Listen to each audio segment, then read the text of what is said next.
Jai Hind friends, it's Sunday today and 2nd of July 2023. Let's get start over here.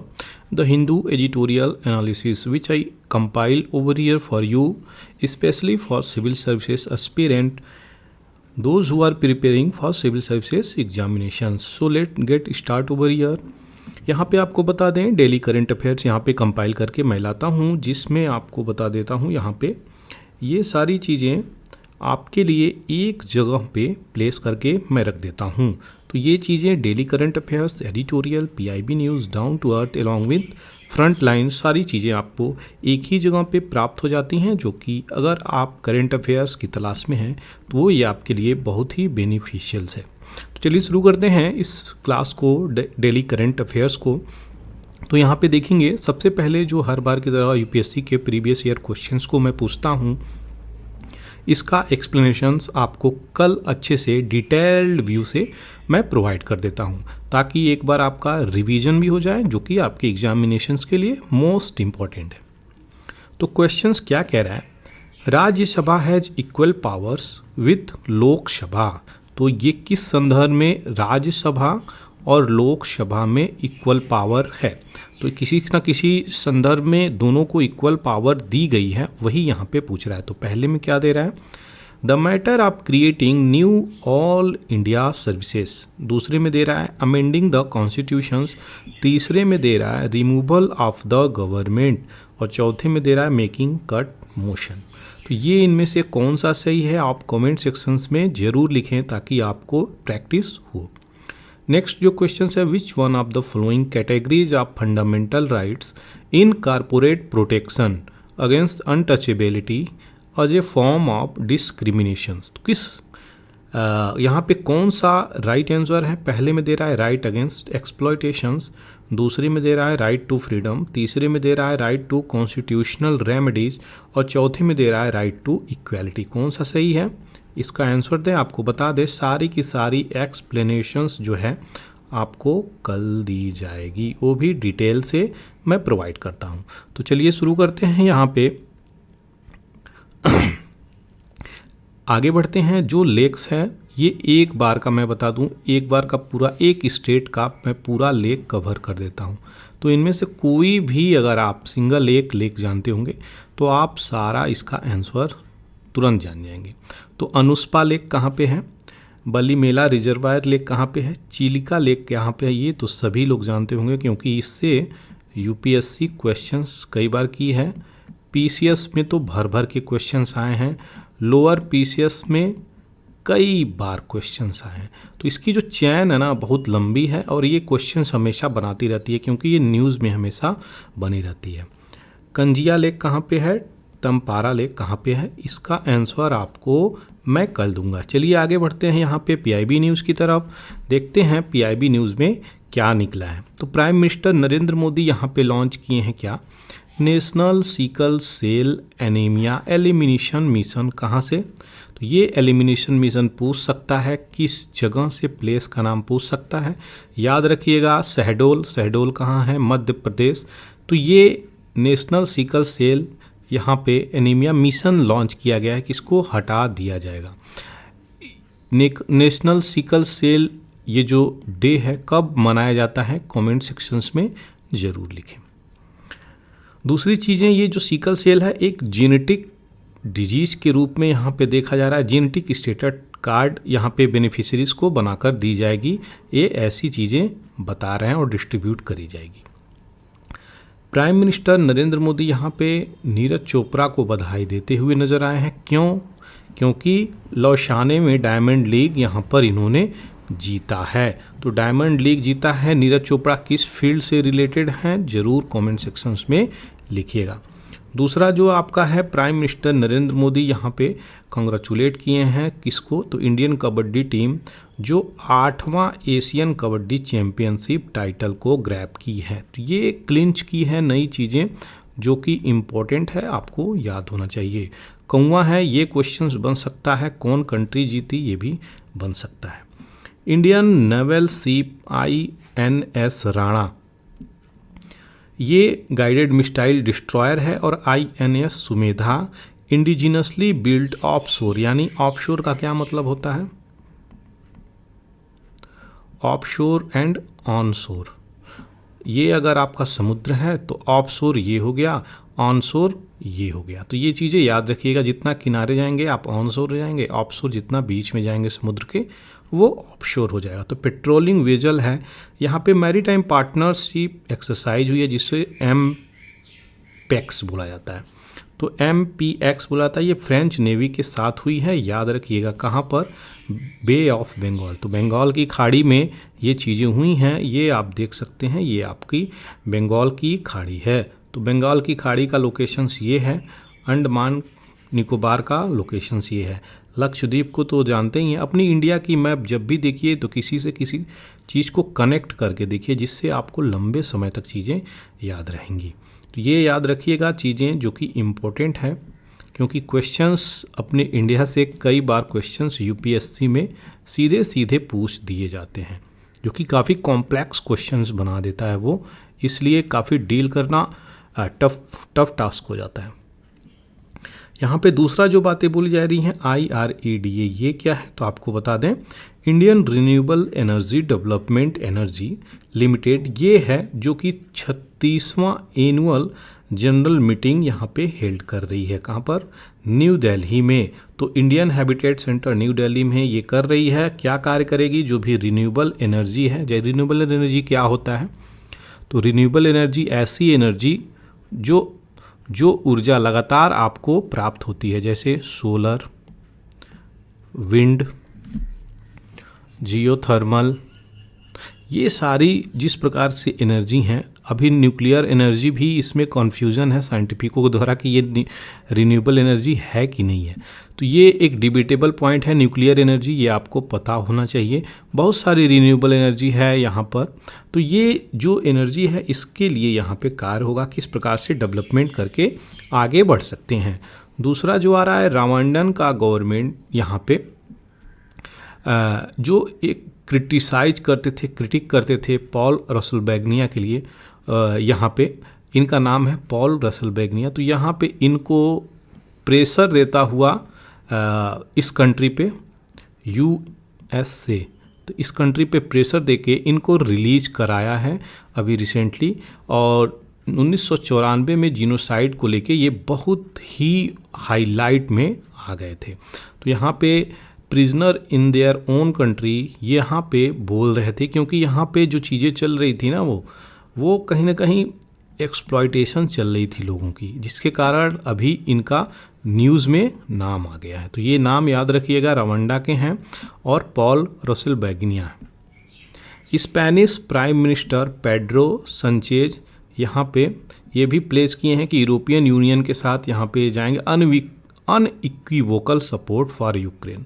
तो सीधे सीधे कहा जाए तो जो पेड्रो हैं यूक्रेन को सपोर्ट करते हुए नज़र आ रहे हैं, और बहुत सारे ब्लॉग बना के, मतलब ग्रुप बना के यहाँ पे सपोर्ट करते हुए नज़र आ रहे हैं। किसको? व्लादिमीर जेलेंस्की को। तो आपको बता दें, यूक्रेन और रशिया के बीच में जो वार छिड़ा है उसकी वजह से वेस्ट कंट्री यूक्रेन के सपोर्ट में आ गई। For example USA, Canada, England, UK, कुछ भी बोल लीजिए, जर्मनी, ये सारी कंट्री ग्रुप बना करके आ गई हैं और यूक्रेन को सपोर्ट करती हुई नज़र आ रही हैं, जिसके कारण रसिया का हालत कहीं ना कहीं ख़राब हो रहा है। वो कारण क्यों है? रसिया में एक ग्रुप है वैगनर ग्रुप। ये ग्रुप क्या है? ये ग्रुप प्राइवेट आर्मी है। कहाँ की? रसिया की। तो रसिया की प्राइवेट आर्मी है वैगनर ग्रुप। ये ग्रुप रसिया के खिलाफ ही जा चुकी है और फाइट करने को तैयार हो चुकी है। देखते हैं कोई डील होता है कि नहीं। ये मेरा प्रिडिक्शंस यही है, डील हो जाएगा जहाँ तक मैं प्रिडिक्ट कर रहा हूँ, क्योंकि अपनी ही कंट्री के खिलाफ नहीं जाएगा शायद। लेकिन ये जो ग्रुप है काफ़ी आगे बढ़ चुका है, इसलिए देखते हैं क्या चीज़ें होंगी। दूसरी जो चीज़ें निकल के आ रही हैं, देखिए आज जो संडे है तो कुछ ज़्यादा एडिटोरियल निकलते नहीं हैं। मैं न्यूज़ को ही कंपाइल करके आपके सामने लाया हूं, जो आपके सिलेबस के अकॉर्डिंग यहाँ पर नीड है, आवश्यकता है। तो कार्डियाक इवेंट इन कोविड में किस प्रकार से इम्पैक्ट हो रहा है, उसी को हम यहाँ पर देखेंगे। प्राइमरी सिम्टम की बात करी जाए अगर कोविड क्या कोविड-19 सबको पता है ये ना कि ये कब आया था, कोविड-19 क्यों बोला गया? तो कोविड-19 इसलिए भी आया 2019 में इसकी शुरुआत हो जाती है। तो ये काफ़ी इन्फेक्शियस वायरस है। कोविड-19 तो डिजीज़ है, इसका वायरस का नाम क्या है? SARS CoV. तो ये severe acute respiratory corona virus इसका पूरा नाम है, सार्स कोव इसको बोला जाता है। ये 2019 से पहले भी 2012 में भी अरेबियन कंट्री और भी कई कंट्री को इन्फेक्ट करी है। ऐसा नहीं है कि ये first time in the world आया है। तो ये इन्फेक्ट कर रही है क्या आपके रेस्पिरेटरी सिस्टम को, और जो कंसर्न है कहीं ना कहीं अदर ऑर्गन से भी रिलेट करके देखा जा रहा है। जैसे कि हार्ट में प्रॉब्लम नई नई बीमारी को लाता हुआ नज़र आ रहा है, क्योंकि ये जो सिम्टम है अब यहाँ पे इस पे रिसर्च हो रहा है, तो हम लोग नए नई चीज़ों को प्राप्त कर रहे हैं कि ये कोविड का इम्पैक्ट है कि अगर अब जो आपको हार्ट की प्रॉब्लम नई नई चीज़ें चल रही हैं। तो इसके अलावा हार्ट रिलेटेड जो कॉम्प्लिकेशंस हैं, हार्ट में तो इम्पैक्ट कर रहा है, रेस्पिरेटरी प्रॉब्लम तो आपको दे रहा है, हार्ट रिलेटेड कॉम्प्लिकेशन यानी एक बीमारी हार्ट में हो गई तो हार्ट के रिपरकशन से दूसरी भी कॉजेज आपके शरीर में बीमारी लग रही है। तो यहाँ पे उस कोर्स ऑफ इन्फेक्शंस की बात कर रहे हैं जो रिसेंटली इंक्रीज हो रही है अपनी फ्रीक्वेंसी में। जैसे कि कार्डियोवास्कुलर इवेंट, जो भी ब्लड वेजल होते हैं वो ब्लड वेजल आपके हार्ट तक चीज़ें पहुँचती हैं।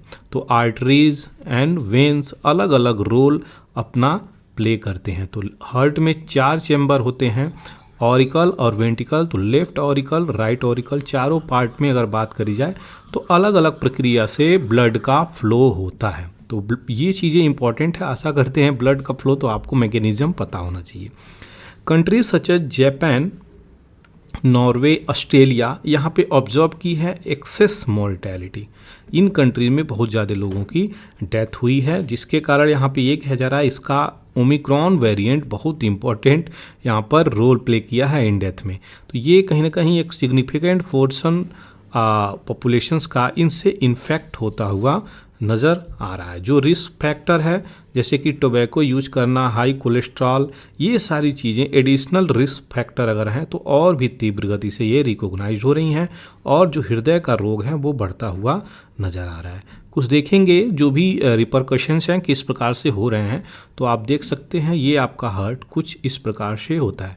अच्छा, कौन कौन लोग हार्ट को इस प्रकार से बनाते थे बचपन में, कमेंट सेक्शंस में ज़रूर लिखिएगा। हमने भी बनाया है, आशा करते हैं आप लोगों ने भी इसको बनाया होगा। तो ये आपका हार्ट है, हार्ट का शेप देख सकते हैं। कोविड-19 जो है डैमेज कर रहा है इफ़ेक्ट ऑन द बॉडी, किस प्रकार से? तो जो भी एविडेंस यहाँ पे आपको इम्पैक्ट कर रहा है, जो भी इशू इम्पैक्ट कर रहा है, तो कोरोना वायरस अलग अलग प्रकार के ऑर्गन पे इम्पैक्ट करता हुआ नज़र आ रहा है। जैसे हार्ट हो गई, तो जो भी डॉक्टर यहाँ पे रिपोर्ट कर रहे हैं कि हार्ट में इन्फ्लेमेशंस हो गई है, यानी सूजन आ रही है, जिसके कारण वहाँ के मसल्स कमज़ोर हो रहे हैं, ये भी एक दिक्कत है जिसके कारण लोगों को डेथ होता हुआ नज़र आ रहा है। ब्लड वेजल की बात किया जाए, ये क्या है, आपके नस में जो खून दौड़ता है उसको ब्लड वेजल बोल रहे हैं। तो ये जो ब्लड वेजल हैं उसमें बहुत सारे जगह पे क्लॉटिंग भी देखने को मिली है, जो ऑर्गन्स को स्टॉप कर रही है ब्लड फ्लो के लिए। तीसरी जो है किडनी में जो इन्फेक्शंस हो रही हैं उसकी वजह से भी कई सारे लोग डायलिसिस पे आ रहे हैं और उनकी डेथ भी हो रही है। ब्रेन में क्या चीज़ें हो रही हैं, people with covid have had stroke and seizure.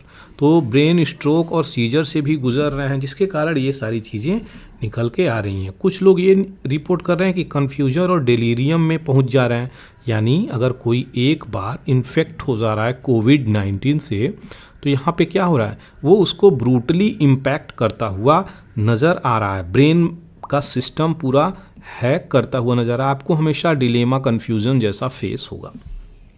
दूसरी चीज़ें, not directly involving the brain but central nervous system. तो ये सेंट्रल नर्वस टिश्यू को इम्पैक्ट करता हुआ नज़र आ रहा है। बहुत सारे पेशेंट ये भी रिपोर्ट कर रहे हैं कि वो अपने टेस्ट को खोते हुए नज़र आ रहा है, स्मेल को खोते हुए नज़र आ रहे हैं। तो ये स्मेल है क्योंकि ये इम्पैक्ट कर रहा है आपके रेस्पिरेटरी ऑर्गन पे, तो ये कहीं ना कहीं आपको इम्पैक्ट करेगा। लंग्स की बात करी जाए तो ये न्यूमोनिया सीवियर कॉज कर रहा है लंग्स पे, यहाँ पे तो इन्फ्लेमेशंस आ जा रही है, वहाँ पे फ्लूइड जम जा रहे हैं, तो लंग को तो इम्पैक्ट करता ही था, ये तो प्राइमरी बात है यहाँ पे, ये तो बचने वाली चीज़ें नहीं हैं, सबसे पहले लंग पे इम्पैक्ट करता है। पेशेंट को वेंटिलेशंस की भी आवश्यकता होती है, बहुत सारे लोगों की वेंटिलेशंस ना मिलने से डेथ भी हो गई है। ये क्या है, एक प्रकार का ऑक्सीजन प्रोवाइड करने के लिए वेंटिलेशन सिस्टम होता है, तो ये इसमें मिला हुआ चीज़ रहता है, बहुत सारी चीज़ें लंग में, और यहाँ पे ऑक्सीजन और नाइट्रोजन मिला के बहुत सारी चीज़ों को यहाँ पे प्रोवाइड करी जाती है। इन्फेक्शंस प्रोग्रेस और virus can cause serious lung damage, तो यहाँ पे लंग को सीरियस डैमेज भी कर रहा है। वहीं बात करी जाए इंटेस्टाइन की, जो कि आंतों को आप देख सकते हैं यहाँ पे, ये आपका आंत है। आपकी आंतों के स्ट्रक्चर दो प्रकार से होती है, एक लार्ज इंटेस्टाइन, एक स्मॉल इंटेस्टाइन, दोनों की अलग अलग फंक्शनिंग होती है, अलग अलग फीचर्स होते हैं। तो रफली 20% ऑफ द पेशेंट ये रिपोर्ट कर रहे हैं कि ये डायरिया से पिछले सिम्टम्स दिखाते हुए नज़र आ रहे हैं, डायरिया के सिम्टम, जिसके कारण इनको लोअर इंटेस्टाइन ट्रैक्ट में यहाँ पे क्या हो रहा है, तो वायरस को भी पाया गया है, जिसके कारण ये इन्फेक्ट कर रहे हैं और इनकी फंक्शनिंग इंटेस्टाइन की ये भी बिगड़ रही है। तो ये थी सारी डिटेलिंग, आशा करते हैं ये चीज़ें क्लियर हो गई होंगी जो अभी आपको मैं दिखाया। हार्ट की अगर हम बात करें तो ऑर्गन जो कॉन्टिन्यूसली वॉक करता है बिना रुके, बिना ब्रेक लिए, ये कहीं ना कहीं बहुत तीव्र गति से प्रॉब्लम में आ रहा है, जैसे कि muscles, blood vessel, nervous system, इसको इम्पैक्ट करता हुआ नज़र आ रहा है कोविड-19 हार्ट को, और इसकी रिपरकशन मसल पे, ब्लड वेजल पे, नर्वस सिस्टम पे दिख रही है। Recent study from leading heart centre और यूएस में रिसेंट स्टडी से ये प्राप्त हुआ है क्या, कि कोविड-19 डेवलप किया unique type of heart disease. जो हार्ट डिजीजेज हैं बहुत सारे पुरुषों में और महिलाओं में ये चीज़ें निकल के आई हैं, जो भी 50s 60s इवन 40s इनमें जो पहुंच जा चुके हैं और जो इन्फेक्ट होके आ गए हैं, वह ओल्ड एज पीपल को तो स्पेशली मैं कहूँगा यहाँ पे उनको हार्ट की प्रॉब्लम बहुत तीव्र गति से होती हुई नज़र आ रही है। कभी कभी उनको सांस लेने में प्रॉब्लम हो रही है, कभी कभी उनको सीढ़ियाँ चढ़ने में प्रॉब्लम हो रही है। ये सारी प्रॉब्लम हार्ट की नए प्रकार की चीज़ें आ रही हैं, इसी को यूएस ने रिसर्च किया है और कहा है unique type of heart disease आ रही हैं। पहले क्या था, हार्ट में स्ट्रोक आ जाते थे, तुरंत आदमी की डेथ हो जाती थी, अब अलग प्रकार से दिक्कतें आ रही शुरू हो रही हैं। जब इस सब चीज़ को सिम्टम्स को देखा जाए तो यहाँ पे आप ये कह सकते हैं मस्कुलर ब्लड सप्लाई में प्रॉब्लम, हार्ट मसल्स में प्रॉब्लम, ये सारी प्रॉब्लम निकल के आ रही है। तो माइकोकार्डियल फ्लो रेट है जो ब्लड का वेजल में जो होता है लंग के हार्ट के, यहाँ पे उस चीज़ में प्रॉब्लम निकल के आ रही है। तो कोविड जो है रिकवर कर गए हैं कोविड से जो पेशेंट, यहाँ पे वो विच वर्सेंड ओवर सब्सिक्वेंट 6 to 9 मंथ यहाँ पे 6 से लेके अगर 9 महीने की बात करी जाए तो इनमें कहीं ना कहीं उनकी भी सिचुएशंस खराब मिलती हुई नज़र आ रही है। तो जो कार्डियक प्रॉब्लम है, लंग प्रॉब्लम है, किडनी प्रॉब्लम है, ये सारी समस्याएं निकलती हुई नज़र आ रही हैं।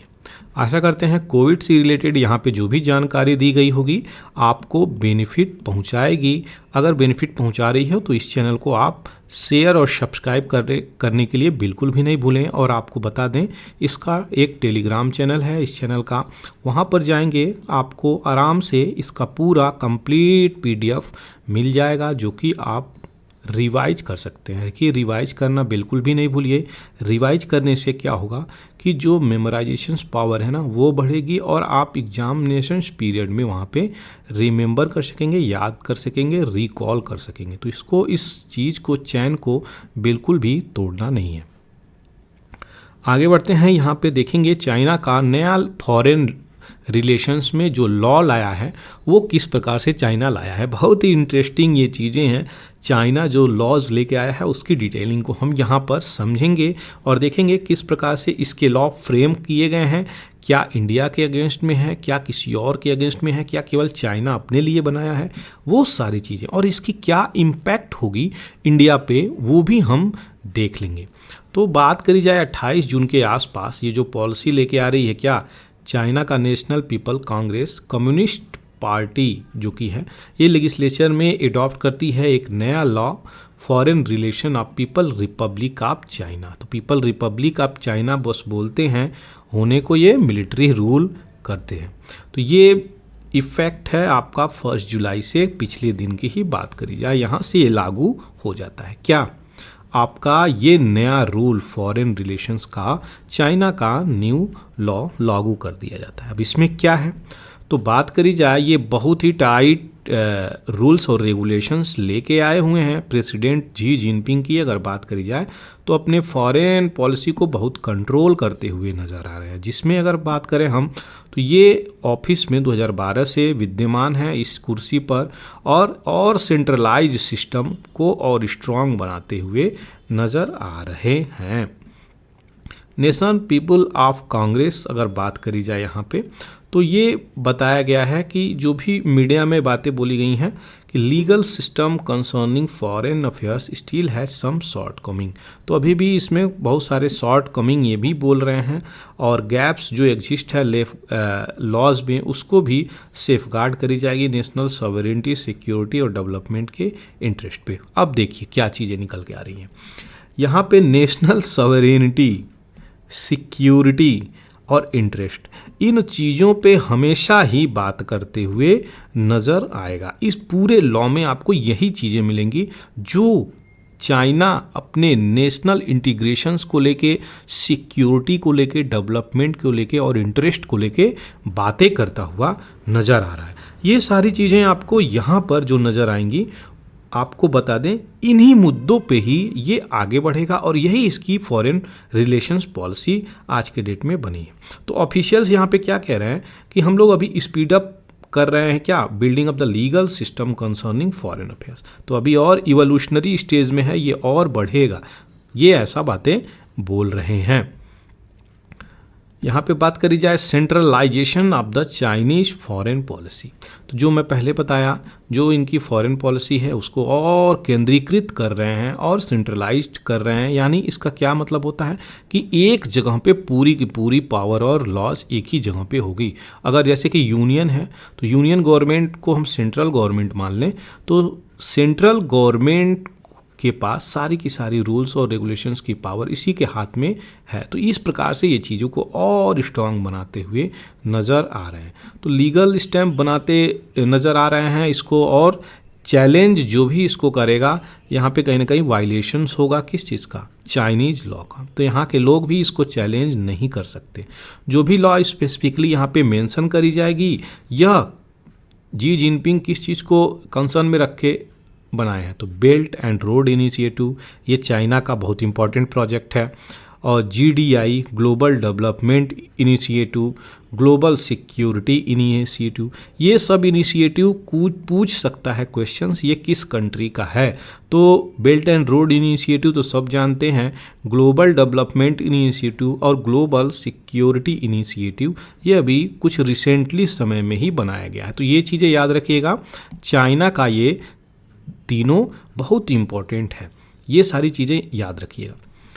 लॉ जो इम्फेसिस कर रहा है बार बार, वो आपको पहले बताया, सिक्योरिटी, सॉवरेनिटी एंड सिक्योरिटी और heart of the Chinese foreign policy. ये अपने चाइना का जो पॉलिसी है उसको केंद्र कर बनाकर ये फॉरेन पॉलिसीज को लाए हुए हैं।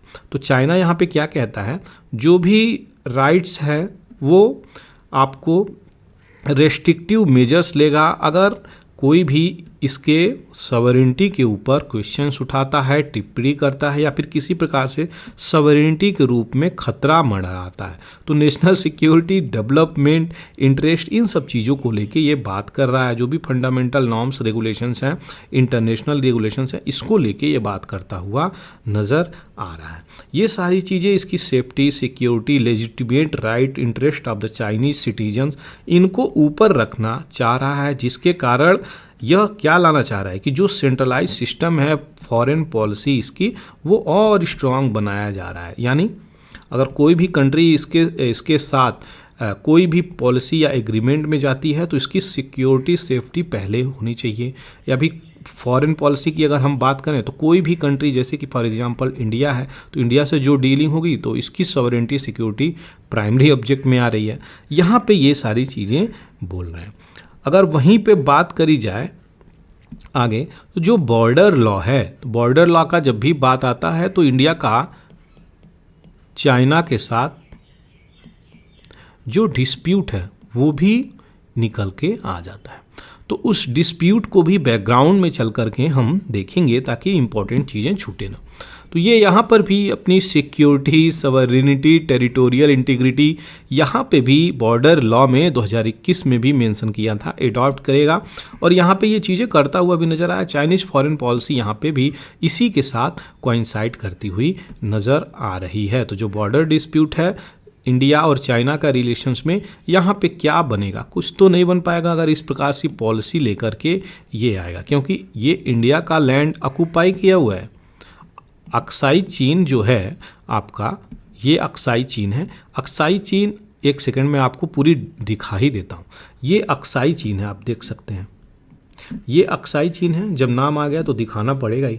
अक्साई चीन जो है वो आपका ऑक्युपाइड है चाइना के द्वारा। आपका चाइना, ये आपका LOC है, line of actual control, POK से कॉन्फ्लिक्टेड है पार्ट हम लोगों का। ये आपका मेन लैंड है जो इंडिया कंट्रोल करता है।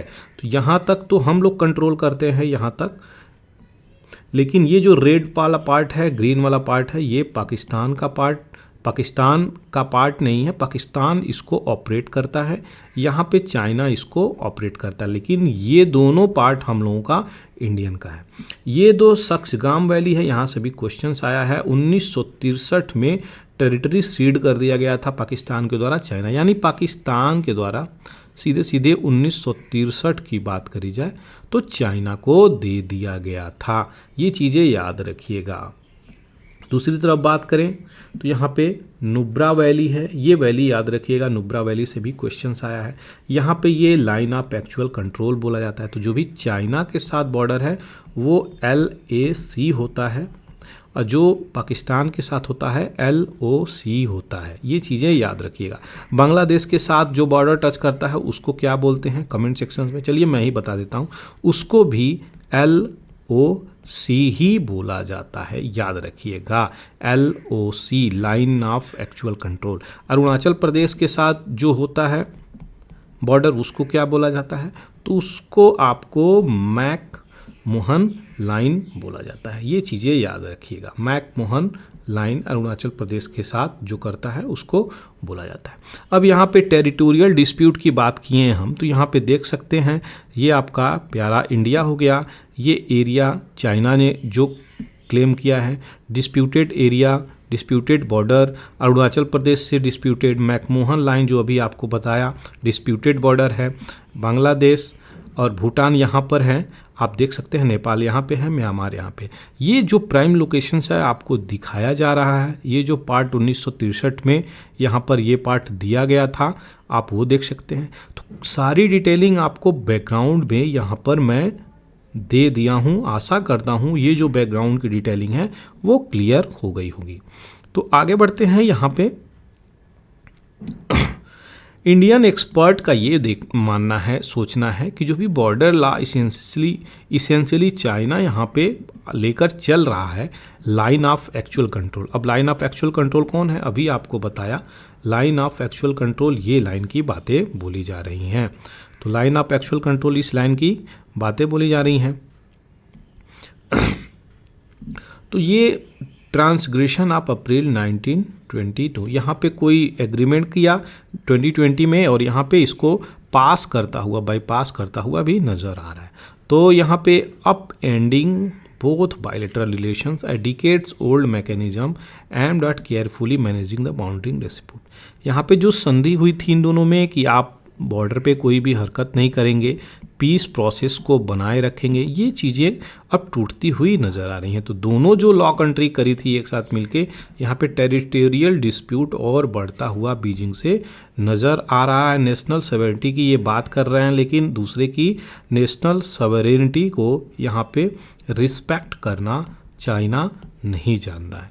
तो दोनों साइड में किस प्रकार से रिजोल्यूशंस हो पाएंगे अगर इस प्रकार की चीज़ें चलेंगी। तो इनके लॉ को, जो ये लॉ लेकर आए हैं, उसकी अगर डिटेलिंग में थोड़ा हम जाएं तो हमको क्या मिलेगा। आर्टिकल 6 यहाँ पे बनाया हुआ है, ये कह रहा है कि जो भी स्टेट इंस्टीट्यूशंस है, आर्म्ड फोर्स है, पॉलिटिकल पार्टीज है, पीपल ऑर्गेनाइजेशंस है, एंटरप्राइज है, पीपल पब्लिक इंस्टीट्यूशंस है, अदर सोशल ऑर्गेनाइजेशंस है, सिटीजन्स हैव द रिस्पॉन्सिबिलिटी कि इनको जिम्मेदारी है, इनका अधिकार है, अधिकार ऑब्लिगेशंस है कि ये क्या करें, सेफ गार्ड करें चाइना की सॉवरेनिटी। बताया था मैं बार बार, इसी sovereignty, national security, dignity, honour, इन्हीं पे निकल के ये चीज़ें आ रहा है। क्लियरली यहाँ पे जो न्यू फ्रेम ऑफ लॉ, नया फॉरेन पॉलिसी लेके आए हैं, आर्टिकल 6 में क्लियरली ये चीज़ें मेंशन कर दिया है।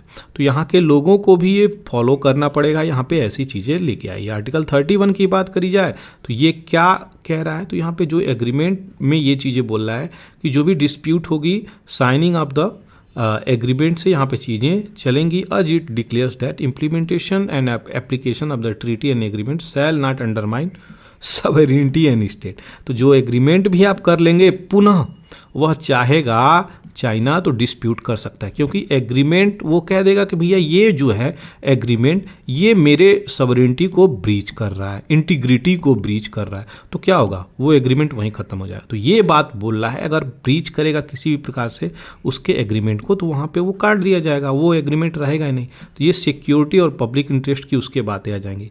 17 में देख लेते हैं क्या कह रहा है आर्टिकल।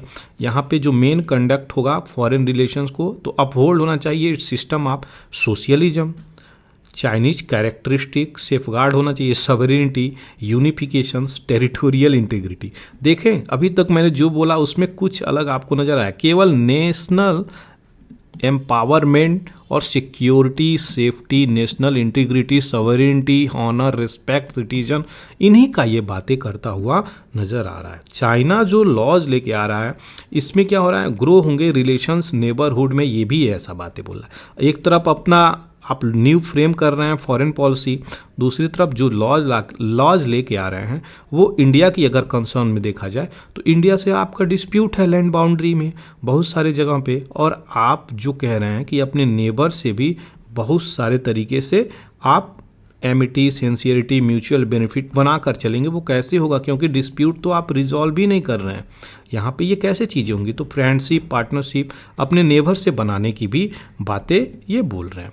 आर्टिकल ये सारी चीज़ें article that will be scrutinise particularly by Indian. तो इंडिया यहाँ पे क्या रिस्पॉन्ड कर रहा है, जो भी आप न्यू फॉरेन पॉलिसी आप बना रहे हो, इंडिया उसको चेक करेगा, इन्वेस्टिगेट करेगा कि किस प्रकार से चीज़ें चल रही हैं। फॉरेन कंपनी जो ऑपरेट कर रही हैं चाइना में इंडिया की, वह क्या है, आर्टिकल 8 के अंतर्गत ये चीज़ें, कोई भी ऑर्गेनाइजेशंस चाहे इंडिविजुअल हों, किसी प्रकार से ग्रुप से हों, कोई भी एक्ट को कमिट करती हैं, कोई भी एक्शंस लेती हैं जो कि अगर चाइना के नेशनल इंटरेस्ट पे हानि पहुंचाता है, तब वह वायलेशंस होगी इस लॉ की। अब देखिए कितना स्ट्रांगली ये लॉ फ्रेम कर रहा है। कोई कंपनी भी अगर इंडिया में वर्क कर रही है तो वो भी वर्क नहीं कर पाएगी। वो तो बोल देंगे कि ये हमारी national security, integrity, honour, citizenship, इन सब में प्रॉब्लम क्रिएट कर रहा है, तो वहाँ से वो कंपनी मूव कर जाएगी। तो ये क्या कर रहे हैं, ये सेंट्रलाइज सिस्टम जो ले करके आ रहे हैं, किस प्रकार से ये चीज़ें फॉरेन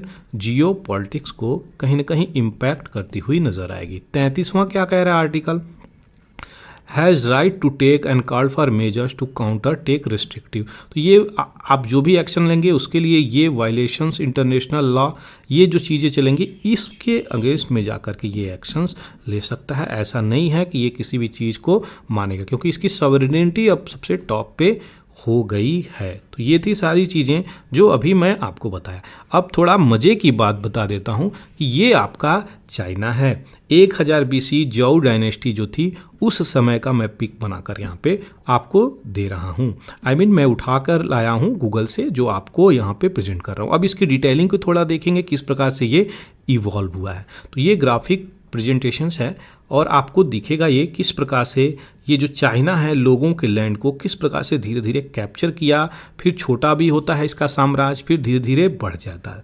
2062 AD में 3 किंगडम आया, 376 AD में यहाँ पे देख सकते हैं क्या इसका स्कोप है।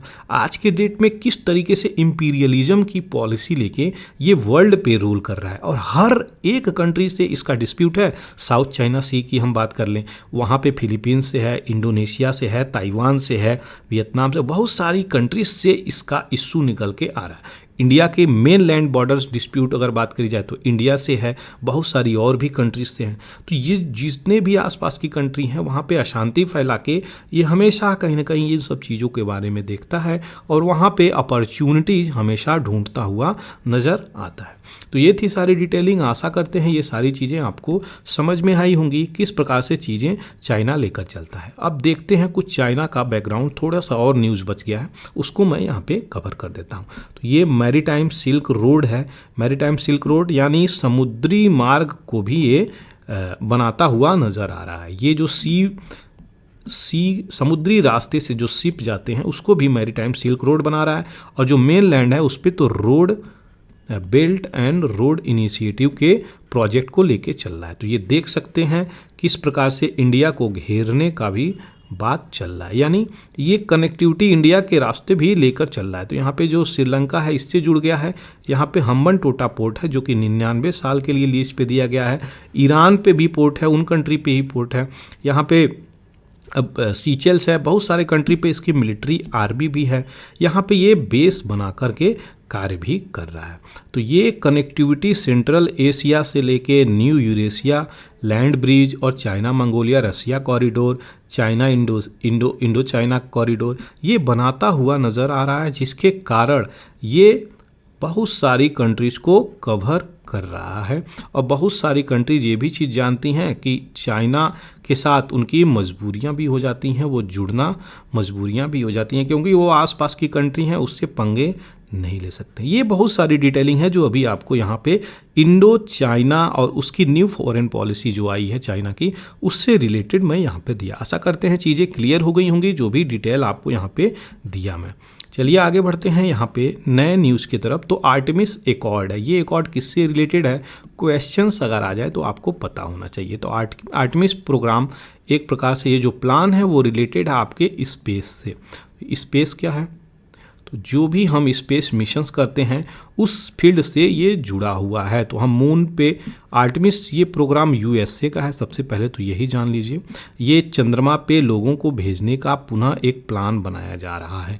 तो ये जो प्लान है यह 2026 तक क्रू मिशंस मून सरफेस पे उतारने का प्लान है। इंडिया जो है इसका एकॉर्ड पहले साइन नहीं किया था, लेकिन 21 जून 2021 में अगर बात करी जाए, इसी जून 21 की बात करी जाए, तो इंडिया बिकेम 27th सिग्नेटरी, इसको साइन कर लिया है आर्टेमिस एकॉर्ड को। और यहाँ पे नॉन बाइंडिंग गाइडलाइंस को फॉलो करते हुए आर्टेमिस प्रोग्राम को हम साइन किए हैं। तो ये चीज़ें याद रखिएगा, नॉन बाइंडिंग है, बाइंडिंग नहीं है। ऐसा नहीं है कि हम साइन किए हैं तो बाइंडिंग है, नॉन बाइंडिंग हम साइन किए हैं। यूएस लेड प्रोजेक्ट है कि ह्यूमंस को मून पे कैसे परमानेंटली भेजा जा सकता है। इसमें अगर बात करी जाए इन मून पर जाने वाली बातें करी जाए तो यहाँ पे चाइना बहुत तीव्र गति से निकल के आया है, अपना प्रोजेक्ट ऊपर लेके जा रहा है। रसिया भी यहाँ पे आगे बढ़ रहा है। ये सब लूनर सैटेलाइट कॉन्स्टेलेशंस की तरफ बढ़ते हुए नज़र आ रहे हैं। चाइना रसिया आगे बढ़ते हुए नज़र आ रहे हैं। अब थोड़ा आर्टेमिस के बारे में बैकग्राउंड डिटेल को हम देखेंगे। तो यहाँ पे देखिएगा, ये जो अपनी पृथ्वी है, अपनी पृथ्वी से लेके किस प्रकार से ये चीज़ें चलती हैं और आपको मून पर किस प्रकार से पहुंचाती हैं। तो ये नासा का प्रोजेक्ट है, एक्सप्लोरेशंस मिशंस है। 2017 से 19 के बीच में इसको लाया गया था। अभी जो है मैन्युफैक्चरर है लॉकहीड मार्टिन, एयरबस और स्पेसएक्स, ये तीनों इस पर हाथ डाले हुए हैं। इसकी लॉन्चिंग जो डेट है दिसंबर 2025 तक करी गई है। देखते हैं कब ये लॉन्च होता है। आर्टेमिस 3 जो बात करी जाए तो ये प्लान्ड है first crewed mission landing missions for Artemis programme. तो ये आर्टेमिस प्रोग्राम का पहला ऐसा मिशन होगा। लेकिन अगर बात करी जाए पहले कौन पहुंचा, तो अपोलो 17 लेके गया था 1972 को। याद रखिएगा, ये चीज़ें हमेशा याद रखिएगा। 1972 में अपोलो 17 यहाँ पर पहुंचा था। तो ये 2024 में क्या पता लॉन्च हो जाए, क्योंकि इंडिया भी इसमें जुड़ा है। इंडिया का इसरो भी कहीं ना कहीं पार्टिसिपेशन दिखाता हुआ नज़र आ रहा है। आर्टेमिस एकॉर्ड की अगर हम बात करें तो यहाँ पे no financial implications for India. Financial implications अगर ऐसा नहीं है किसी प्रकार का फिनेंशियल क्रंच इसको जोड़ने के लिए, तो वेल एंड गुड। लेकिन आपको बता दें, अगर इंडिया इसका मेजर पार्ट बन रहा है, इंडिया अकॉर्ड को साइन कर रहा है, तो आपको बता दें इसरो को बहुत ज़्यादा बजट की, एनुअल बजट की ज़रूरत पड़ेगी। तो जो कि almost 12,000 crore this year budget pass किया गया है, लेकिन फिर भी और भी ज़्यादा प्लस बजट की यहाँ पे आवश्यकता हमें होगी। इसलिए चंद्रयान-3 भी अभी हम लोग कंक्लूड कर रहे हैं। ये क्या है चंद्रयान-3?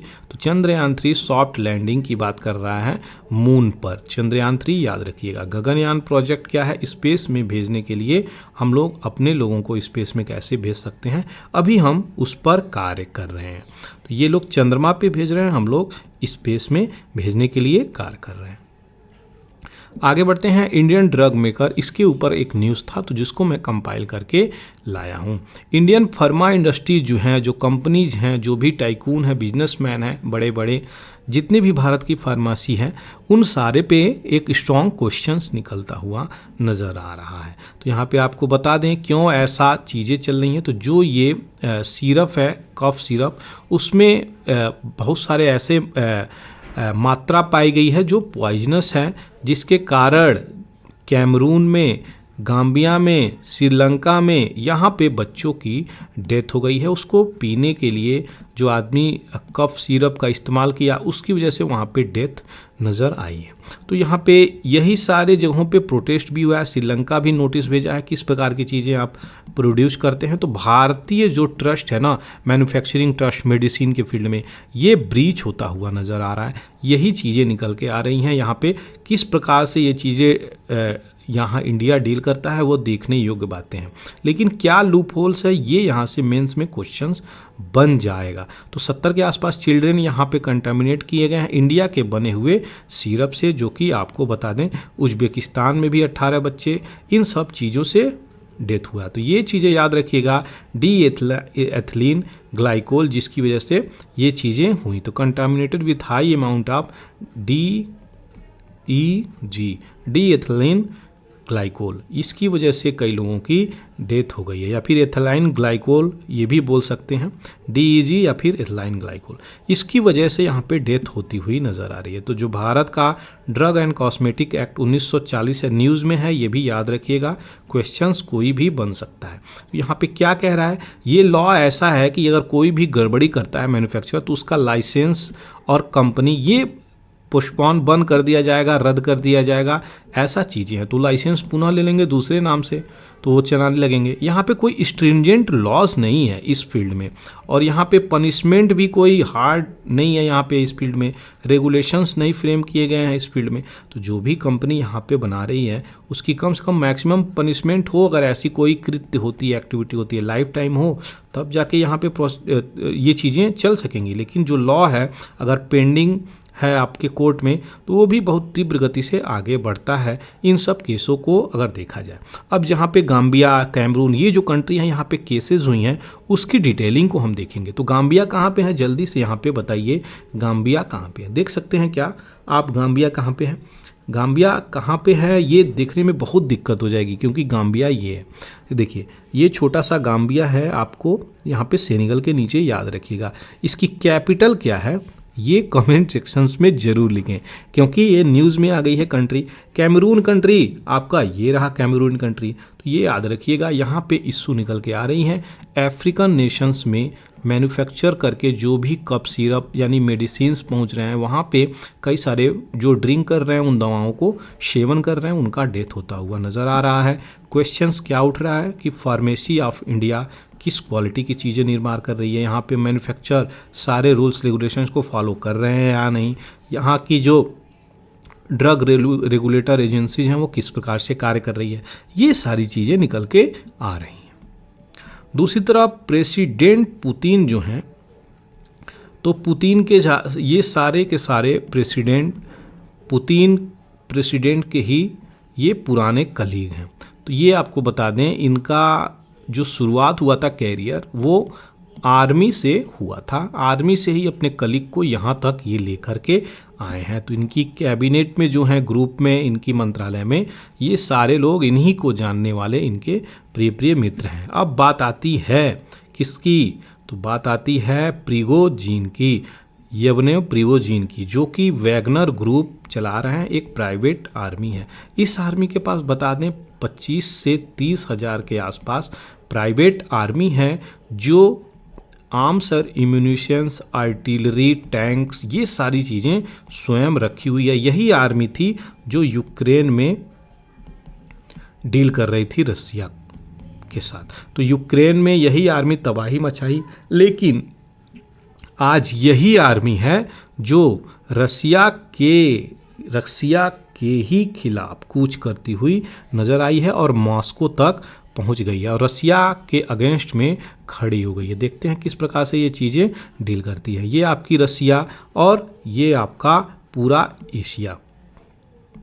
इन इशू की बात करें तो येवनेव प्रिगोजिन यहाँ पे जो म्यूटनी कर रहे थे, बहुत लंबे समय तक तो अभी नहीं कर पाए, लेकिन अभी रिसेंट बात करी जाए तो मुझे लगता है वो रुकने वाले नहीं हैं, वो आगे बढ़ सकते हैं। लेकिन यहाँ पे मुझे लगता है एक और एंगल से रसिया, ये मेरा पर्सनल प्रिडिक्शंस है, रशिया यहाँ पे डील कर ले जाएगा, क्योंकि इंटरनल सिविल वार वह नहीं चाहेगा किसी कीमत पे। क्योंकि इंटरनल सिविल वार चीज़ें होंगी तो यह रसिया के लिए ही सिद्ध साबित नहीं होंगी। यहाँ पे पुतिन के ही रेजिम में ये सारी चीज़ें निकलती हुई नजर आई हैं। दूसरी तरफ निकोलाई पुटुसेव की बात करी जाए, जो इनके कॉलीग थे, बात करी जाए पुराने समय में, ये भी यहाँ पे क्या आ रहे हैं, ये क्लोजेस्ट एडवाइज़र हैं पुतिन के, ये अपने ही लोगों को यहाँ पे बनाए हुए हैं। शोगू जो कि डिफेंस संभालते हैं, ये भी आप देख सकते हैं क्रीमियन एनेक्सेशन और सीरियन सिविल वार में इनको बहुत ही अच्छा रोल प्ले करके दिए थे।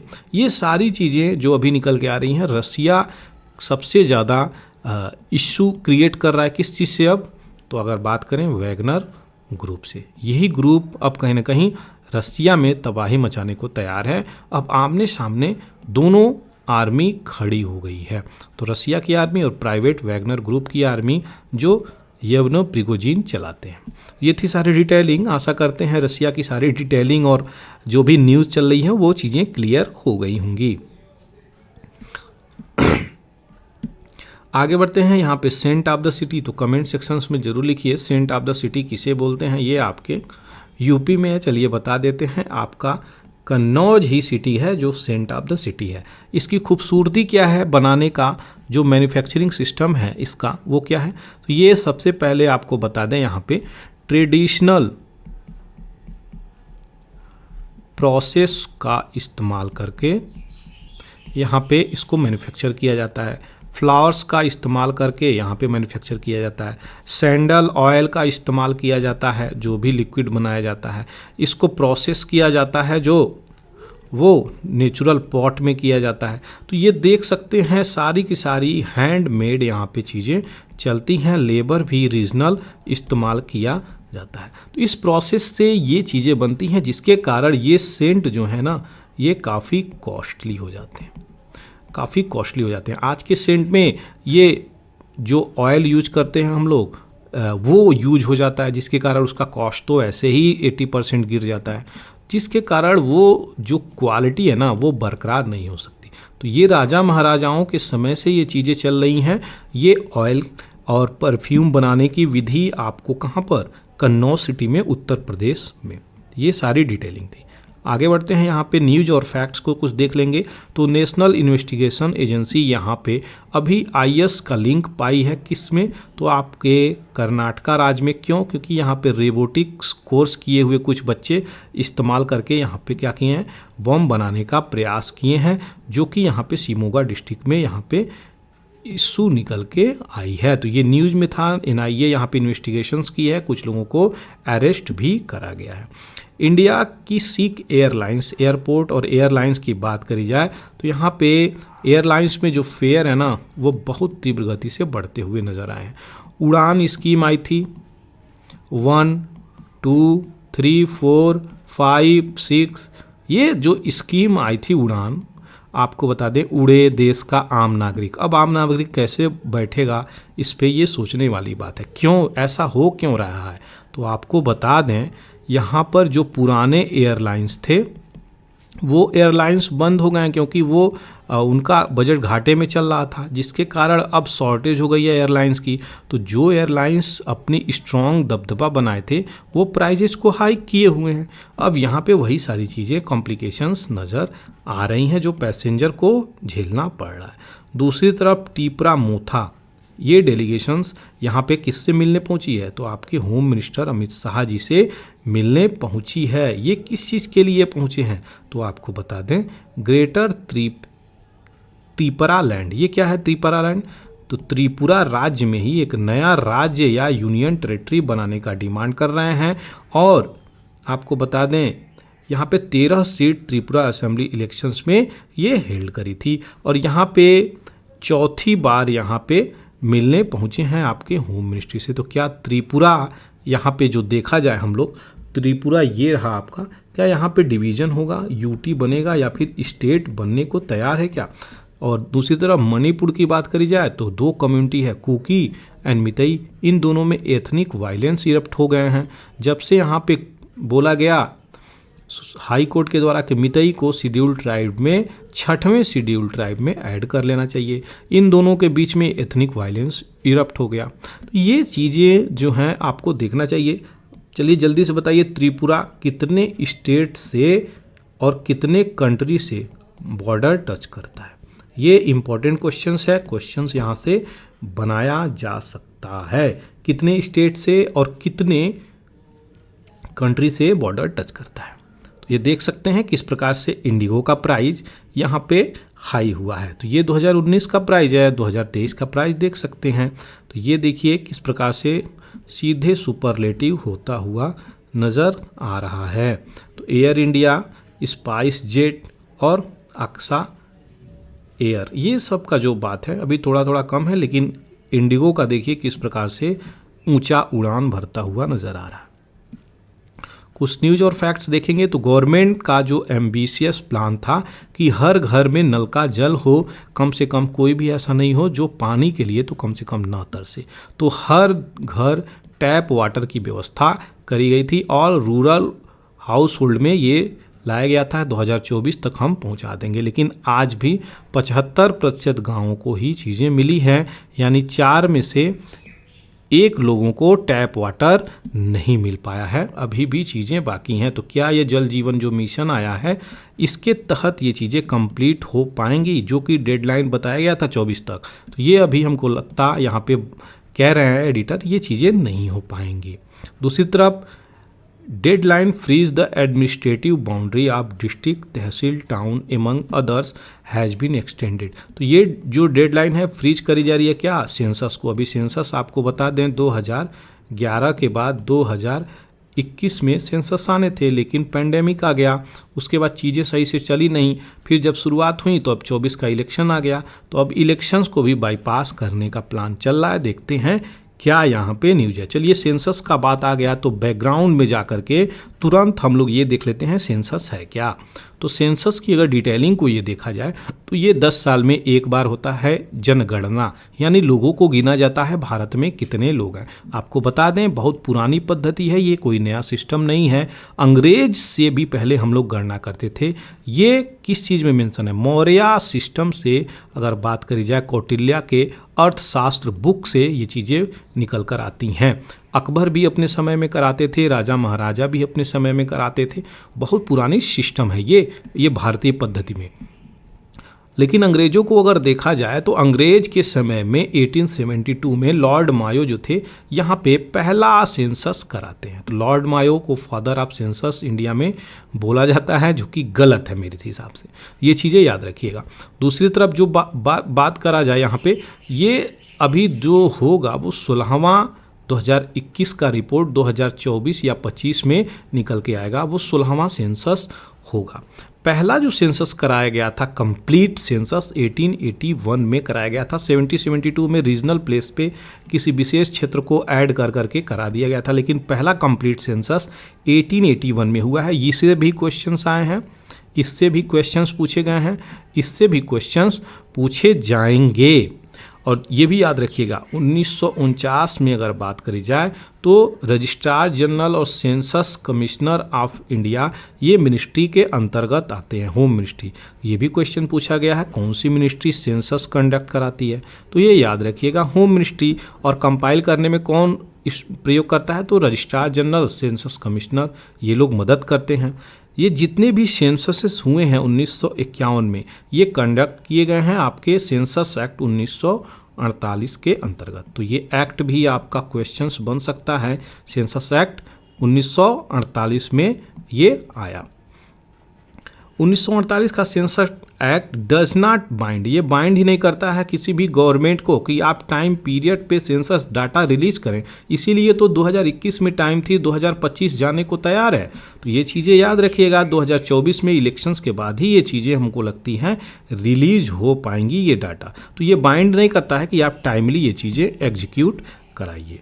दूसरी तरफ जो बात करी जाए लास्ट सेंसस जो हेल्ड हुआ था 2011 में और 2021 में नेक्स्ट सेंसस हुआ, तो ये 15वां था और ये 16वां है, याद रखिएगा। यहाँ पे कोविड-19 की वजह से पेंडेमिक में इसको पोस्टपोन कर दिया गया और 2021 वाला जो अभी 2024-25 में आएगा यह first fully digital census of India होगा, जिसमें 31 के आसपास क्वेश्चन पूछे जाने की संभावनाएं हैं और डिजिटली ऐप के द्वारा ये चीज़ें कलेक्ट किया जा रहा है। घर दर घर घूम के डाटा, कितने लोग हैं, कितने लोगों की शादी हुई है, कितने लोगों को क्या बीमारी हुई है, आपके टॉयलेट कैसा है, आपके घर में टॉयलेट है कि नहीं, आपका कितना बच्चा है, आपका कितना बेटी है, ये सारी की सारी डाटा इन्फॉर्मेशंस यहाँ पर आपसे ले ली जाएगी। तो यहाँ पे 31 क्वेश्चंस है, क्या भाषा बोलते हैं, क्या ट्रेडिशंस है, बहुत सारे क्वेश्चंस यहाँ पे रखे हुए हैं। 1951 में भारत का पहला इंडिपेंडेंट 1951 में ये चीज़ें हुई थी, जो कि 9वां है अगर 1872 को हम काउंट करते हैं, लेकिन 1881 को अगर काउंट करेंगे तब ये कौवा होगा, तो चेंज हो जाएगा आंकड़ा, ये याद रखिएगा। ये थी सारी डिटेलिंग। अब थोड़ी सी देख लेते हैं यूनिफॉर्म सिविल कोड, जो कि हाईलाइटेड न्यूज़ में है। यूनिफॉर्म सिविल कोड तो यूसीसी पे बहुत सारी डिबेट अभी चल रही है मार्केट में, लेकिन आपको बता दें यूसीसी के बहुत सारे इश्यू भी हैं, इतना ईजी नहीं है इसको रिजॉल्व करना। यहाँ पे क्या चीज़ें निकल के आ रही हैं, बहुत सारी ऐसी पार्टियां हैं जो इसके विरोध में आ गई हैं। उसी तरफ बात करी जाए कि मैरिज को लेके, डिवोर्स को लेके, चाइल्ड की कस्टडी को लेके, इनहेरिटेंस को लेके, कौन उसको पालेगा, कौन पोसेगा, क्या उसका हेरिडिटरी राइट है, और मैरिज किस प्रकार से किसी भी रिलीजन में हो रही हैं, किसी रिलीजन में डिवोर्स हो रही हैं, ये किस प्रकार से डील करेंगे। उसके बाद जो निकल के आ रहा है, ट्राइबल कम्युनिटी की अपनी ट्रेडिशंस होती हैं, लॉज होते हैं, अपने रूल्स होते हैं, रिचुअल्स होते हैं, उसको फॉलो करेंगे। अगर रिलीजन को आप लेके चले जाएगा तो इसको कैसे आप डील करेंगे, ये सारी चीज़ें यहाँ पे निकल के आ रही हैं यूसीसी की। पिछले वीडियो में यूसीसी को मैं पूरा एक स्लाइड लेके एक्सप्लेन किया था, अगर आपको सुनना हो तो पिछले वीडियोज़ को देख सकते हैं। उड़ीसा का जो रिकॉर्ड है यहाँ पे हाई चल रहा है किस चीज़ में, तो एलिफेंट जो यहाँ पे कई लोगों को कुचल के मारते हुए नज़र आ रहे हैं। यहाँ पे 50% हायर रेट पहुँच गया है, जो कि 57 लोगों की इस साल डेथ भी हो गई है। तो हाथी और ह्यूमन में कॉन्फ्लिक्ट हो रहा है, जायज़ सी बात होगी। अगर आप एलिफेंट के टेरिटरी को कैप्चर कर लेंगे तो हाथी आपके टेरिटरी में आ ही गई स्वयं, तो वो कहीं ना कहीं कॉन्फ्लिक्ट होगा ही होगा। तो ये थी सारी डिटेलिंग, आशा करते हैं चीज़ें क्लियर हो गई होंगी। अगर आप इस चैनल पे नए हैं तो इस चैनल को शेयर करें, सब्सक्राइब करें। Thank you for watching the Hindu editorial analysis bye पूरा एकेडमी। जय हिंद, जय भारत।